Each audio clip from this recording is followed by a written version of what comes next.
விரதங்களில் கடுமையான விரதம் அப்படின்னு சொல்லக்கூடிய கந்த சஷ்டி விரதத்தை இருக்கலாம்னு நினைக்கிறீங்க அப்படின்னு சொன்னா எந்த வழியில் அந்த விரதத்தை கொண்டு செலுத்த போகிறீர்கள் அப்படிங்கிறதுல ரொம்ப கவனமா இருங்க. மிளகு விரதமா, பால் பழ விரதமா, ஒரு நேரம் மட்டும் உணவு எடுத்துக்கிறேன் அப்படின்னு சொல்லக்கூடிய அந்த மாதிரியான விரதமா, இல்ல இளநீர் விரதமா அப்படிங்கிறதுல ரொம்ப கவனமா இருங்க. கட்டாயமாக விரதம் இருக்கணும் அப்படின்னு எந்த அவசியமும் இல்லை.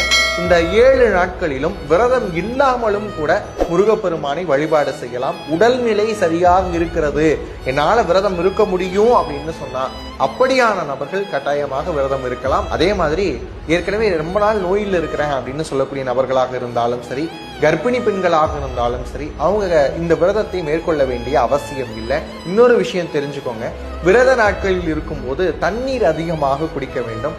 அதே மாதிரி மலை நெல்லிக்காய் அப்படின்னு சொல்லக்கூடிய நெல்லிக்கனியை எடுத்துக்கொள்ளலாம். அதுக்கும் விரதத்துக்கும் எந்த ஒரு தோஷமும் இல்லை. 7 நாட்கள் வரையிலும் நீங்கள் உணவு உட்கொள்ளாமல் இருக்கும்போது கண்டிப்பாக வயிற்றுல அசிடிட்டி அப்படின்னு சொல்லக்கூடிய ப்ராப்ளம்ஸ் வருவதற்கான வாய்ப்புகள் இருக்கு. மலை நெல்லிக்காயை எடுத்துக்கொள்ளும் போது அதில் இருக்கக்கூடிய ஜீரண பிரச்சனைகள்ல இருந்து விடுதலை அடையலாம். மகா கந்த சஷ்டி விரதத்தை முருகனுடைய அருளோடு நிறைவு செய்வீங்க அப்படிங்கிற நம்பிக்கை எனக்கு இருக்கு. இயலாதவர்கள் வழிபாட மட்டும் செஞ்சு முருகப்பெருமானை அன்போடு பிரார்த்தனை செய்யுங்கள், அதுவே போதுமானது.